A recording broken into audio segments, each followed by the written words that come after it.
आपका आज वीडियो में। स्वागत है। आज जो वीडियो हम देखने जा रहे हैं उसका टाइटल है war 2 trailer, is this a joke. तो चलिए देखते हैं ये वीडियो, लेकिन से पहले इस वीडियो चैनल का ओरिजिनल लिंक आपको हमारी वीडियो के डिस्क्रिप्शन मिल जाएगा। सब्सक्राइब के, लाइक के, शेयर को, फॉलो इनके चैनल को। उसके अलावा ब्लॉग चैनल का लिंक, इंस्टाग्राम लिंक भी हमारी वीडियो के डिस्क्रिप्शन मिल जाएगा। सब्सक्राइब के, लाइक के, शेयर को फॉलो करें। चलिए देख लेते हैं ये वीडियो। हाय गाइस, मैं हूं Shantanu and the much awaited war 2 का ट्रेलर फाइनली ड्रॉप हो चुका है।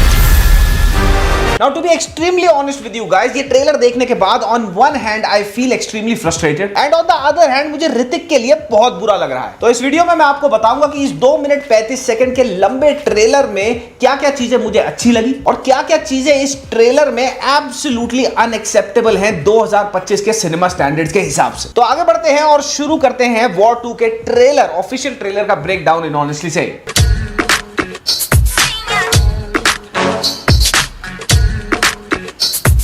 So first things first, कुछ चीजें जो मुझे काफी इंप्रेसिव लगी उनमें से सबसे पहली थी the voice over. In fact Hrithik और एनटीआर का जो voice over through out the film चलता है, द डायलॉग्स एब्सोल्युटली ब्रिलियंट। जिनको नहीं पता मैं बता देता हूं, इस फिल्म में इन्वॉल्व है डायलॉग राइटिंग में अब्बास टायर वाला, who is a known screen writer in Bollywood. इन्होंने मकबूल और मुन्ना भाई एमबीबीएस जैसी आइकॉनिक फिल्मों के लिए भी डायलॉग्स दिए। तो जहां तक इस ट्रेलर में समझ आ रहा है, इनफैक्ट ट्रेलर में जो आशुतोष राणा साहब के भी डायलॉग्स दिखाए गए हैं वो भी काफी भारी भरकम लग रहे थे। तो इस हिसाब से हम अच्छे डायलॉग्स एक्सपेक्ट कर सकते हैं फिल्म में। I was expecting a lot more from the BGM of this film, क्योंकि इन 2 मिनट 35 सेकंड में जितना भी बैकग्राउंड म्यूजिक हमारे को सुनने को मिला, उसको सुन के यही लग रहा है कि जो आजकल टेम्पलेट चल रहा है pan India high octane action films में बैकग्राउंड म्यूजिक का, उसी को फॉलो करा गया है। अच्छा, एनटीआर और ऋतिक दोनों के गेटअप्स, दोनों को जो कॉस्ट्यूम्स दिए गए हैं मल्टीपल शॉट्स में जो हमारे को देखने को मिला, वो बहुत शार्प लग रहे हैं। Hand to hand combat scenes की बात करी जाए तो वो कुछ शॉट्स में मेरे को काफी अच्छे लगे, काफी वेल कोरियोग्राफ्ड लगे, लेकिन कुछ शॉट्स में बहुत ही ज्यादा गिमिकी। लाइटिंग सेटअप, सिनेमेटोग्राफी जितना अभी देखने को मिला, वहां पे यही कहा जा सकता है कि कुछ भी अलग नहीं है वॉर से। कुछ शॉट्स अब्सर्डली ब्राइट हैं तो कुछ शॉट अब्सर्डली डिम करे हुए हैं। 2019 में जब वॉर आई थी तो उसकी जो लाइटिंग सेटअप और सिनेमेटोग्राफी थी, लोग उसको देख के चौंक गए थे, क्योंकि वो एक फर्स्ट ऑफ इट्स काइंड थी at that point in time.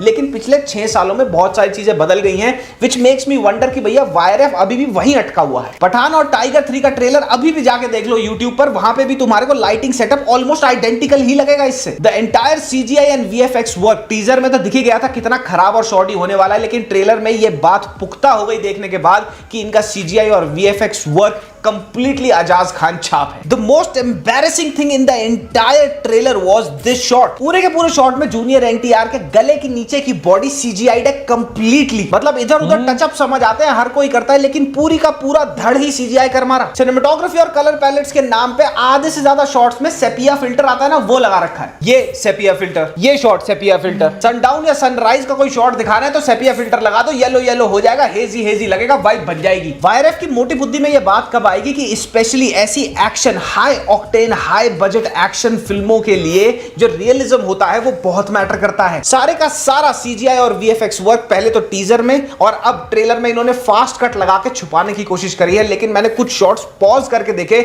और भैया बाय गॉड पबजी छाप है सारे के सारे वीएफएक्स और सीजीआई। इस शॉट में ये भाई साहब बोट चला रहे हैं कि F1 ट्रैक पे, और F1 ट्रैक खाली नहीं है, ऑन कमिंग F1 कार्स आ रही हैं उनकी तरफ, रॉन्ग साइड ये जा रहे हैं। इस पूरे के पूरे सेटअप को जरा ध्यान से देखो, ध्यान से भी देखने की जरूरत नहीं है। वो गलती से फोन में गेम नहीं डाउनलोड हो जाती, जिसकी एड तो बहुत बढ़िया थी, लेकिन जब डाउनलोड करी तो एकदम सिंघाड़ा छाप निकली। ये शॉट देखो, ट्रेन के ऊपर मिनी कूपर खड़ी है, ये एआई जनरेटेड है, ये सीजीआई है, वीएफएक्स है, किसी को खुद नहीं पता, इनकी टीम को खुद भी नहीं पता होगा, इतना गंदा काम किया। इस शॉट में Hrithik Roshan, I am pretty sure in the film की दिखाया जाएगा, भागे हुए हैं, जंगल में छुपे हुए हैं, बॉन फायर लगा के वहां पे सर्वाइव कर रहे हैं, और पीछे इतना घना जंगल है। बस वो घना जंगल नहीं है, वो ग्रीन स्क्रीन है।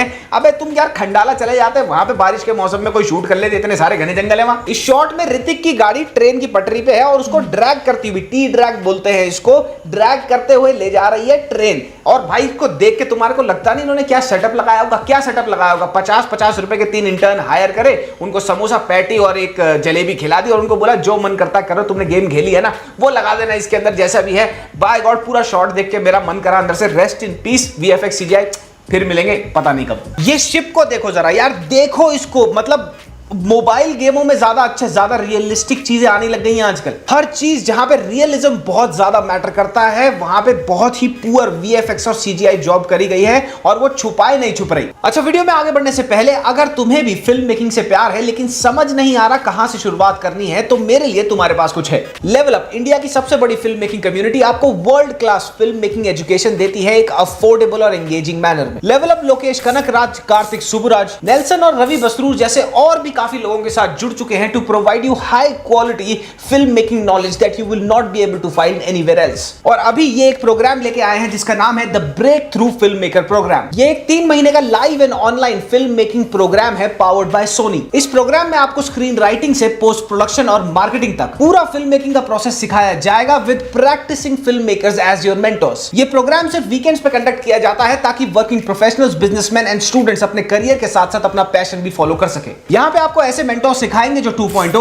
सुपर डीलक्स, वारिसु, पाथुथला और कई सारे नेटफ्लिक्स प्रोजेक्ट्स पे काम कर चुके हैं। लेकिन इनके बैच साइजेस बहुत स्मॉल रखे जाते हैं ताकि हर एक अटेंडी को पर्सनल अटेंशन मिल सके। इसीलिए इसके फाइनल सिलेक्शन प्रोसेस से पहले एक इंटरव्यू भी है जिसमें से सिर्फ 10% लोगों का चांस लगता है। तो अगर आप भी फिल्म मेकिंग के लिए पैशनेट हैं तो अभी जाके अप्लाई करें। और हाँ, अगर आप मेरा लिंक यूज करोगे तो आपको प्रेफरेंस मिलेगा एडमिशन प्रोसेस में। लिंक आपको पिन कमेंट्स और डिस्क्रिप्शन बॉक्स में मिल जाएगा। अब बढ़ते हैं आगे। मैं सेपिया टिंट लगा के थक गए, मन सा उब गया, वाइब नहीं आ रही अब, तो वहां पे बाकी के शॉट्स में लगा दो ब्लू कलर का या फिर ग्रे कलर का कोई टिंट लगा दो यार। अच्छा, आपने भी नोटिस किया होगा कि बहुत सारे शॉट्स के अंदर ऋतिक ब्राउन कलर का दिख रहा है, मतलब उसका स्किन टोन वो नहीं है, स्प्रे टैन किया हुआ है उसके ऊपर। फिल्म मेकर सोचते हैं कि बम धमाके इतने रियलिस्टिक दिखे कि भैया जब थिएटर में आप देखो तो बड़ा जबरदस्त एक्सपीरियंस आए। वाईआरएफ वाले कहते हैं बम धमाके बनाने ना, अरे हमारा इंटर्न बना देगा, लगा दियो पीछे बम धमाके, और क्या, बहुत पबजी खेलता है, इसे पता है, लगा दे पीछे आग भाई, उठा दे चिंगारी। ये देखो, ये ऋतिक के पीछे का बम धमाका, ये एनटीआर के पीछे का बहुत रियलिस्टिक बम धमाका। अच्छा, द फनीएस्ट थिंग इन दोनों बम धमाकों वाले शॉट में जो मैंने नोटिस करी वो ये थी कि दोनों अपनी बोट चलाने में इतने ज्यादा विलीन हैं कि पीछे इतने बड़े बम धमाके हो रहे हैं कि इनके चेहरे पे हल्का सा एक्सप्रेशन भी नहीं आ रहा कि ये एक बम धमाके से बच के आ रहे हैं। कहीं से उनको वो स्टिमुलस मिल ही नहीं रहा ना, क्योंकि जो सेट पे भी कोई धमाका रिक्रिएट तो करा नहीं गया होगा, वो सीजीआई चिपका दिया तो वो बस पीछे उनको पता है भैया, और सीधा स्ट्रेट फेस करके there is no stimulus for the actor to feel that he is coming out of an explosion. Fake Hummer, fake roof blown shot की यार, नो डाउट मुझे टीजर में अच्छी लगी थी, लेकिन ट्रेलर में जो उसके एक्शन शॉट्स हैं भाई, क्या मजाक है वो। एक तो मुझे समझ नहीं आता बॉलीवुड वालों को ये वाला शॉट लेने में क्या मजा आता है। दोनों हाथ में वो गन दे देते हैं स्लो मो में, भैया उसकी चुटिया एकदम सही बनी हुई है, उसको एक गोली नहीं लगेगी। Where is the realism? अब कुछ गधे ये भी आर्ग्यू करेंगे इतने गंदा और वीएफएक्स और सीजीआई देखने के बाद कि 200 करोड़ का ही तो बजट है। इस बेवकूफाना आर्ग्यूमेंट का मैं सिर्फ एक ही आंसर दूंगा और वो है मिनल मुराली में जो सीजीआई और वीएफएक्स वर्क है वो देख लेना, और वो देख लोगे जब, उसके बाद जाके गूगल करके देखना कि मिनल मुराली सीजीआई वीएफएक्स पे कितना पैसा लगाया गया, सारे आंसर मिल जाएंगे। इतने बजट में तो इतना ही वीएफएक्स और सीजीआई मिलेगा, नहीं, ये गलत आर्ग्यूमेंट है। इतना गंदा सीजीआई और वीएफएक्स का काम तभी होता है जब आधे से ज्यादा प्रोडक्शन का बजट एक्टर्स की फीस में निकल जाए, और इस फिल्म में भी नियरली वही हुआ है। 200 करोड़ के ओवरऑल बजट में से जो फीस है ऋतिक की 48 करोड़ रुपए, कियारा की 15 करोड़ और जूनियर एनटीआर की 30 करोड़, और बाकी सपोर्टिंग कास्ट को मिला लोगे तो नियरली 1,15 करोड़ तो सारा का सारा फीस में ही निकल गया। अच्छा, फिजिक्स की बुआ जवान तो बॉलीवुड करता ही है, पर ट्रेलर में आपने एक चीज देखी होगी कि जूनियर एनटीआर भाई साहब बिना हार्नेस के हाई ऑल्टीट्यूड पे फाइटर जेट्स के ऊपर खड़े होकर लड़ रहे हैं और उड़ भी नहीं रहे। अब जूनियर एनटीआर भाई साहब ने देवारा में क्या किया था, एक शार्क की घुसंड पेल करके थूत चौड़ी कर दी थी, तो इस फिल्म में तो कुछ भी नहीं करना है। इसमें तो हाई ऑल्टीट्यूड पे एक फाइटर जेट पे खड़े होके बिना किसी हार्नेस के, इतनी जबरदस्त ग्रिप स्ट्रेंथ तो होगी ना, गाल खींच दिए थे उसके, कर दिया था शार्क को देवारा में, तो यहां पे उन्होंने ग्रिप स्ट्रेंथ से ऐसे पकड़ी तार और वहीं से विंड वेलोसिटी के अगेंस्ट ही तो जाना है, तो कोई भी चला जाएगा। देवारा भाई साहब है, घुमा के लात मार दी, यही होता है। इस रेकिंग बॉल वाले शॉट में क्या अकल लड़ाई है इन्होंने, शिप की हाइट से रेकिंग बॉल से वो नीचे कूद रहा है, अबे घुटने की कटोरियां चटकेंगी नहीं, बाहर निकल आएंगी घुटनों से। अबे एक्शन कोरियोग्राफ करते हुए थोड़ी तो शर्म रखो। एक तरफ किल जैसी फिल्में आ रही हैं जहां पे इतने छोटे बजट में इतना रियलिस्टिक एक्शन दिखाया गया, और ये 200, 250 करोड़ में आग लगा देते हैं और बेसिक फिजिक्स की मैयत देते हैं। ऋतिक और जूनियर एनटीआर के ये वाले शॉट्स टीजर में भी दिखाए गए थे। अब जैसे इन शॉट्स में देखने से पता लग ही रहा है कि ये दोनों एक आइस केव के अंदर लड़ रहे हैं, ठीक है, और पूरा का पूरा जब आप शॉट को पॉज करके देखोगे, आइस केव्स तो नकली है ही है, पीछे एक स्नो मोबिल पड़ी हुई है, वो भी इतने गंदे तरीके से लगा रखी है इन्होंने ग्रीन स्क्रीन पर कि वो वो भी नकली लग रही है ब्रो। जूनियर एनटीआर का ये क्रेन वाला शॉट टीजर में भी टीज किया गया था, ट्रेलर में इसको थोड़ा एक्सपैंड करके दिखाया गया है। पहले भी मैंने टीजर में ये बोला था कि ये कैसीनो रॉयल की एपिक जो चेज थी उस टाइम भी बहुत पॉपुलर हुई थी, आज भी one of the best ceases है इन हॉलीवुड हिस्ट्री। नहीं देखी तो देख लेना, उसका ही कॉपी है, उसी का रिप ऑफ है, कंफर्म है ये बात। एक तो मुझे अभी तक समझ नहीं आई ये ऋतिक रोशन और इसके वुल्फ दोस्त के साथ क्या टिमोन एंड पुम्बा चल रहा है। वॉर 2 जैसी एक्शन फिल्म के लिए क्या दो चीजें सबसे ज्यादा इंटेग्रल हैं, पहली है वीएफएक्स और सीजीआई बहुत ही जबरदस्त होना चाहिए, और दूसरी चीज है वीएफएक्स और सीजीआई को यूज करके जो रियलिज्म एक्शन के अंदर लेके आना है वो बहुत ज्यादा जरूरी है, और दोनों ही चीजों में ये नीलबटा सन्नाटा है। अभी लिखवा लो मेरे से ये चीज की इस फिल्म के अंदर जो चेज सीन होंगे, बोट रेसिंग वाले जो सीन होंगे, साथ ही F1 ट्रैक वाले जो सीन की झलकियां दिखाई गई हैं, pretty much everything that required realism वो बहुत ही ज्यादा खराब होगा फिल्म में भी। वायरएफ के लिए अभी भी पूरा का पूरा स्पाई यूनिवर्स ग्लिटर और ग्लैमरस है। टाइगर जो पहली वाली टाइगर याद है जो आई थी, वो इस फिल्म से ज्यादा अच्छी होगी प्रोडक्शन क्वालिटी में, मेरे से लिखवा के ले लो, उसमें इतना रियलिज्म था। उसके बीटीएस शॉट्स जाके देखना, उन्होंने पूरे ट्रॉलीज और क्रेन्स लगाए थे, कैसे सलमान भाई ने स्टंट्स अपने आप करे थे, बहुत सारी चीजें थी उसमें जो आज भी इस पूरे के पूरे यूनिवर्स की रीसेंट फिल्मों से बहुत आगे है प्रोडक्शन क्वालिटी में। एक तरफ ये लंडोला स्पाई यूनिवर्स है और दूसरी तरफ एक्चुअल स्पाई और एस्पियोनाज हमारे को देखने को मिलेगा धुरंधर में। I can not wait for that film. अब सबने ट्रेलर देख लिया है, let's be honest with ourselves कि ऐसा क्या हमने अलग देख लिया इस ट्रेलर के अंदर जो ऑलमोस्ट हमने पठान में या फिर टाइगर 3 के ट्रेलर में नहीं देखा था। The treatment of every film in the universe is same when it should not be that. Film की कहानी की जहां तक बात करी जाए तो टीजर में बहुत अच्छी तरह कंसील करी थी इन्होंने कहानी, लेकिन ट्रेलर में इन्होंने मुझे लग रहा है काफी ज्यादा बता दिया, क्योंकि इन्होंने ये चीज क्लियर कर दी कि दोनों ही इंडियन आर्मी से बिलोंग करते हैं, दोनों ही सोल्जर्स हैं, तो बेसिकली इंडियन वर्सेस इंडियन होगा यहां पे, कोई भी पाकिस्तान का एंगल शायद अब नहीं है, which is a relief. But then again ये बताने की जरूरत नहीं थी ट्रेलर में, मुझे लगता है। वही ये घिसा पिटा सा out of place spy universe में ग्लैमरस गाना होगा जहां पे लड़की बिकिनी में होगी, ऋतिक रोशन अपने एब्स दिखाएंगे और भाई सब अपने घुंघरू छनकाएंगे, बस वो है उसकी झलक दिखा दी। तो ओवरऑल मैं तो बिल्कुल भी सरप्राइज नहीं हूं, डायलॉग्स और थोड़ा बहुत बीजीएम के apart from these two things मुझे कुछ भी इसमें इतना इंप्रेसिव नहीं लगा कि भैया मैं पागल हो जाऊं इसको देख के। कुछ और ही ले आई है 6 साल के बाद वॉर 2 के साथ, जो लाने के लिए इनसे एक्सपेक्टेड था। तो ये था मेरा वॉर 2 का ट्रेलर रिव्यू। अगर आपने ये ट्रेलर देख लिया है तो आपका क्या कहना है वो छोड़ते जाना कमेंट्स में, और साथ ही अगली वीडियो आने वाली है इससे बढ़िया ही होगी वॉर 2 से, वो है किंग देखा तुमने? पूनम पांडे का आया, आजाज खान का सॉफ्ट पॉर्न वाला आया था, पूनम पांडे ने कहा अरे आजाज तू आगे कैसे निकल गया, मैं लेके आऊंगी शो। भैया वो शो में क्या हो रहा है उसका रोस्ट आ जाएगा प्रोबब्ली इस वीकेंड, नहीं तो फिर अर्ली नेक्स्ट वीक। तब तक के लिए मामा मियां लजाने पप्पी बाय बाय।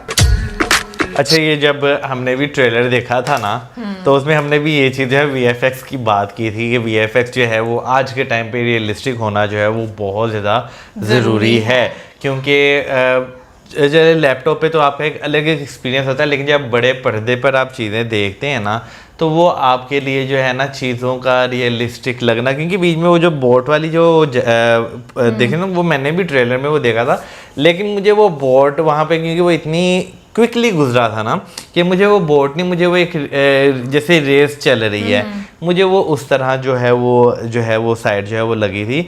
बाकी अगर ओवरऑल भाई ट्रेलर की बात करें तो मेरा ख्याल है कि भाई मूवीज़ जो होती हैं ना जो इस तरह की बनती है वो होती ज़्यादा फैंटेसी ही हैं, वो आपको इस तरह रियलाइज यानी कि आप अगर देखा जाए ना तो वो इस तरह होती हैं कि यार कि आप ना उसे बस एक मूवी की तरह देखें, रियल लाइफ से लिंक ना करें। बट आई थिंक जैसे उन्होंने ब्रेक डाउन किया वो बहुत ही अच्छा था, और मुझे लगता है क्रिटिक्स अपना बड़ा इंपॉर्टेंट रोल प्ले करते हैं कि जहाँ पर चीज़ें आप नहीं रिलेट कर पाते। और अब मुझे ऐसा लगता है कि मूवीज़ और टेक्नोलॉजी का जिस तरीके से इस्तेमाल किया जा रहा है, लोग बहुत ज़्यादा अवेयर होना शुरू हो गए हैं कि वो खुद भी डिमांडिंग हो गए हैं कि चीज़ें अगर वो नहीं उनको उस तरीके से अच्छी लगती तो वो बहुत डायरेक्टली उस चीज़ को बोलते भी हैं। क्योंकि पहले मुझे ऐसा लगता है कि कुछ अर्से से एक चीज़ जो मुझे लग रहा है कि काफ़ी नाकाम होती आ रही है, और वो ये कि आप बड़े एक्टर्स को ले लो, स्क्रिप्ट नॉर्मल भी है तो चलेगा,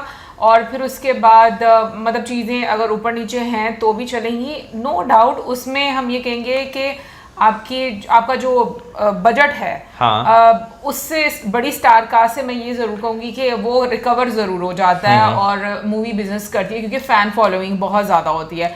बट बहुत सारे लोग ऐसे भी होते हैं जो कि मूवी को एनालाइज करते हैं कि कौन कौन से पॉइंट्स हैं जहाँ पर उनको मज़ा नहीं आया। क्योंकि आई थिंक ऑडियंस में भी बहुत डिफरेंट लोग होते हैं। एक होते हैं जो सिर्फ एंटरटेनमेंट के पर्पस के लिए जाते हैं, जो कि जिनकी फैन फॉलोइंग इतनी ज़्यादा होती है एक्टर्स की कि वो अपने एक्टर्स को स्क्रीन पर देखने जाते हैं और एक मूवी का मज़ा लेने जाते हैं कि मूवी की डायरेक्शन क्या है, मूवी किस तरीके से बनी है। तो मुझे लगता है कि अब आकर लोग बहुत ज़्यादा जो है वो डिमांडिंग हो गए हैं। अभी जैसे उन्होंने बीच में BGM की बात की, तो उन्होंने बोला कि एक जैसे पैन इंडियन मूवीज़ का एक टेम्पलेट BGM का है, उसी तरीके से रखा गया। ऑल्दो मैं अगर अपनी बात करूँ, मुझे BGM सुनकर मज़ा आया, क्योंकि आई थिंक अभी ऑब्वियसली इतना ज़्यादा नॉलेज नहीं है हमारे पास, बट आई थिंक जो चीज़ अच्छी लगी वो उसके बारे में तो हम तारीफ़ कर सकते हैं।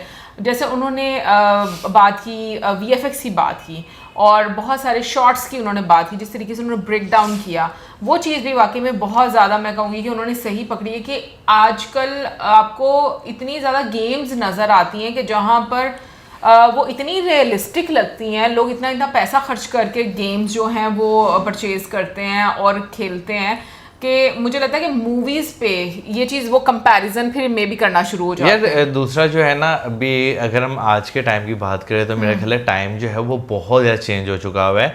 आजकल बहुत यानी कि अभी भी ऐसा कंटेंट आता है जो आपको देखने का बड़ा मज़ा आता है, लेकिन अगर हम 2000 की बात करें या 90s और 80s की बात करें, तब जो मूवीज़ आती थी वो एक स्टोरी लाइन के साथ जो है वो आती थी, और उसमें आपको लोकेशन जो है ना वो आपको अगर थोड़ी एकदम हट भी जाती थी ना, तो आपका मूवी से वो एक इंटरेक्शन जो था वो नहीं टूटने पाता था। इस तरह की मूवी होती थी। लेकिन क्योंकि अगर अब के टाइम की बात करें ना, आपके पास कंटेंट की इतनी भरमार है ना, अगर आप OTT पे चले जाएं तो आपको इतना डिफरेंट कंटेंट, और आप लिटरली देखकर जो है ना उनके VFX देखकर जो है, जो एक पूरा जिस तरह वो बनाया जाता है, आप देखकर हैरान होते हैं कि यार स्टोरी लाइन भी बहुत अच्छी है, ग्राफिक्स भी बहुत सारे जो है वो चल रहे हैं। तो मेरा ख्याल है कि उसकी वजह से भी जो है ना, जो एक देखने वाला है उसका एक्सपीरियंस वो बहुत ज़्यादा एक्सपेंड हुआ है। उसके साथ साथ जो है अगर देखा जाए तो इंटरेस्ट जो है डिफरेंट जॉनरे के लिए जो है वो बहुत ज़्यादा जो है वो बढ़े हैं।